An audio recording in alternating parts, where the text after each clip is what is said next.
윤 대통령 40년 지기의 반박, 석동현 변호사 얘기도 잠시 후에 만나볼 텐데 일단 조금 전에 들어온 얘기부터 만나봐야 될 것 같아요. 윤석열 대통령 탄핵 심판 사건을 심리하게 될 헌법재판소가 12월 27일 첫 탄핵 심판을 시작하기로 했습니다. 그런데 조금 전에 주심 재판관이 정해진 것 같습니다. 이 해당 재판관에 대해서 과거부터 야당은 계속해서 이런 지적을 해왔었습니다. 화면을 만나보겠습니다. 뇌물이라고 생각하는 분들도 많이 계셔서 이거는 탄핵을 한편으로 대비하고 탄핵 심사에 영향을 미칠 수 있는 외양을 가지고 있습니다. 알려지기로는 그 12월 27일 날 탄핵이 심판 시작되고 6명으로도 심리 문제 없다는 게 현재 공식 입장인데요. 구자영 변호사님, 주심 재판관이 정해졌어요. 정영식 재판관. 근데 야당에서 계속해서 정영식 재판관의 성향 혹은 최근에 임명됐던 박선영 위원장과의 인척관계 이런 얘기들을 계속 해왔었거든요. 그렇죠. 근데 그거에 대해서는 문영배 지금 재판관 권한대행께서도 주심 재판관이 모든 사건에 대해서 일방적으로 방향을 설정한다거나 다른 재판관의 의견을 끌어가는 입장은 아니다라고 곧바로 입장 발표를 했거든요. 정영식 재판관이 사실 저 중에서 가장 보수적인 성향을 가진 걸로 분류되는 것은 맞습니다. 그런데 사실 어떤 한 명이 다른 사람에 대해서 평의 과정에서 누군가를 압도하고 제압할 수 있는 권한을 갖고 있거나 그렇지는 않거든요. 예. 주심이라는 거는 사실 어떤 사건에 대해서 이제 주되게 본다라고 하지만 탄핵 사건은 주심이라는 개념이 그렇게 중요하지 않습니다. 왜냐하면 9명이 다 주심이라고 볼 수 있거든요. 다른 사건들 같은 경우에 워낙에 사건이 많으니까 약간 배당을 해가지고 나눠서 이제 집중적으로 보는 사람이 있기 때문에 주심이라고 하는 게 중요한데 탄핵 사건은 그렇지 않다. 그리고 심리가 열리고 형사재판에 준하게 공개 구술 변론을 하게 돼 있어요. 그러니까 예. 모두가 서류를 똑같이 볼 뿐만 아니라 재판정에서 당사자들의 주장이나 변론 과정을 직접 보기 때문에 주심이 내가 여기까지 파악을 했으니 이거에 대해서 의견을 전달합니다. 이런 과정을 거치는 게 아니거든요. 그러니까 탄핵 사건은 다른 사건에 비해서 주심이 특별한 의미가 있지는 않다. 이렇게 평가할 수 있습니다. 그러니까 부장판사 등등해서 판사 때 이제 재판부가 3명 있을 때 아무래도 선임 판사에 대한 입김이 제일 셀 수 있다라는 얘기는 많이 들었지만 주심 재판관이 아무리 무작위로 해서 여러 가지 있다 하더라도 그 정도 영향력은 아니다 이 말씀을 하신 거예요? 그렇죠. 그러니까 일반 법원 지금 말씀하셨잖아요. 거기도 합의부는 3명이잖아요. 그렇죠. 그럼 재판장이 있고 주심이 있는데 그 이외의 다른 판사 같은 경우에는 사실 그 사건에 대해서 잘 몰라요. 예. 그러니까 실질적으로는 2명이서 사건을 집중적으로 본다. 나눠서 배당을 하는 관계이기 때문에 그렇고 다른 헌법재판소 사건도 서류 재판을 하거든요.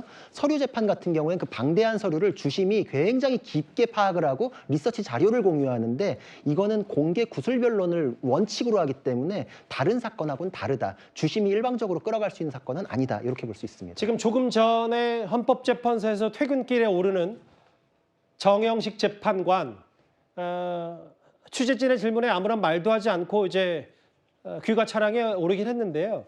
최진봉 교수님, 그런데 이제 아까 잠깐 영상으로 만나봤던 민주당 박찬대 원내대표뿐만 아니라 이런 거잖아요. 최근에 대통령이 계엄 사태 이후에 인사권을 행사한 게 바로 박선영 진실과 화해 위원장인데 박선영 위원장과 이 정영식 주심 재판관의 인척관계를 거론하면서 뭔가 대통령이 이미 헌법재판소의 판단에 대비한 거 아니냐는 게 야권의 의혹 제기였거든요. 그런 의혹은 제기할 수 있다고 생각해요. 이건 정영식 재판관 관계된 게 아니라고 저는 보고요.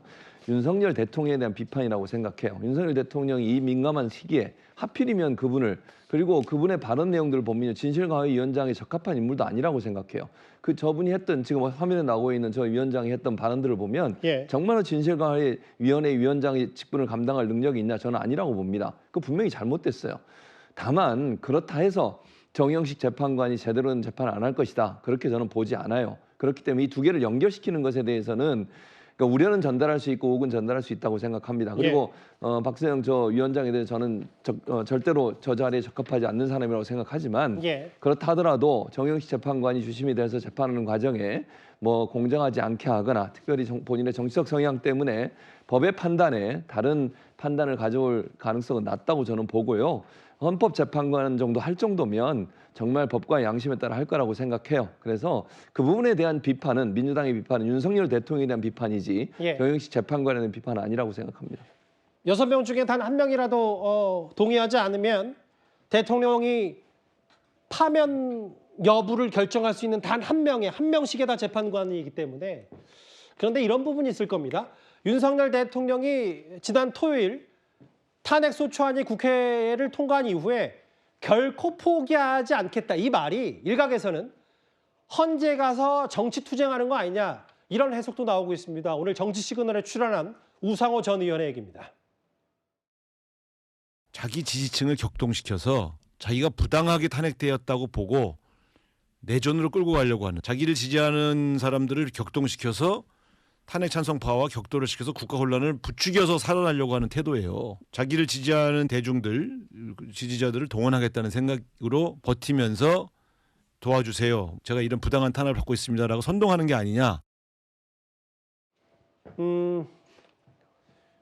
석동현 전 의원, 석동현 사무총장도 모르겠어요. 윤석열 대통령의 이 법률 변호인단의 참석 여부 참여할지는 모르겠고 일단 김홍일 전 방통위원장은 이제 합류하는 것 같은데요. 이 의원님. 네. 내란죄가 아닌 이유 차고 넘친다. 거대 야당이 2~3시간 만에 끝난 계엄을 내란죄로 몰고 있다. 이렇게 얘기를 했어요. 글쎄 뭐 저게 이제 윤석열 대통령이 표명했던 그 입장과 이제 같은 입장인데요. 물론 뭐 일단 대통령의 비상계엄이라는 통치권 차원의 행동이죠. 그러나 통치권이라 하더라도 그것이 법률에 위반되거나 인권을 침해할 경우는 처벌된다는 게 대법원의 판결로서 지금 다 나와 있는 부분입니다. 특히 이제 지금 여러 가지 수사를 통해서 밝혀지지만 대통령이 왜 비상계엄을 선포해서 그 해제 권한에 있는 국회에 왜 그럼 군인들을 투입했는지, 그럼 왜 그러면 끌어내라라고 이야기를 했는지, 이 부분에 대한 대통령의 이야기는 뭐 별로 없는 것 같아요. 그리고 왜 그 상관이 없는 중앙선관위에 어떤 면에서 이 계엄군을 투입했는지, 이런 부분이 예. 바로 이제 헌법기관의 어떤 권능을 침해했다. 즉 이런 부분에 지금 있었기 때문에 지금 내란죄로 지금 의율되는 부분이거든요. 예. 그러니까 석동현 변호사가 이야기했던 저런 뭐 내란죄가 아니라는 이유는 차고도 넘친다는데 내란죄가 된다는 이유도 차고 넘칩니다. 자, 그렇기 때문에 그거는 이제 아마 법정에서 다툴 부분이라고 생각이 들고, 예.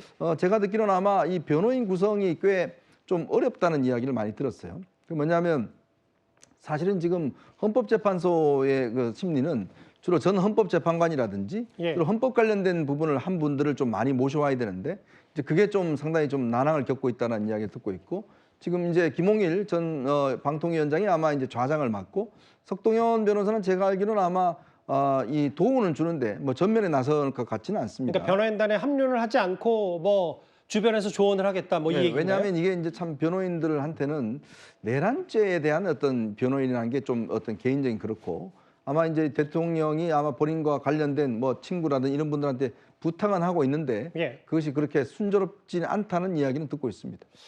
김홍일 전 방통위원장이 내일이면 아마 변호인단 합류를 하고 뭐 여러 입장 표명도 있을 것 같은데 이제 본격적인 헌법재판소의 이제 심판 판단 국면으로 갔고요.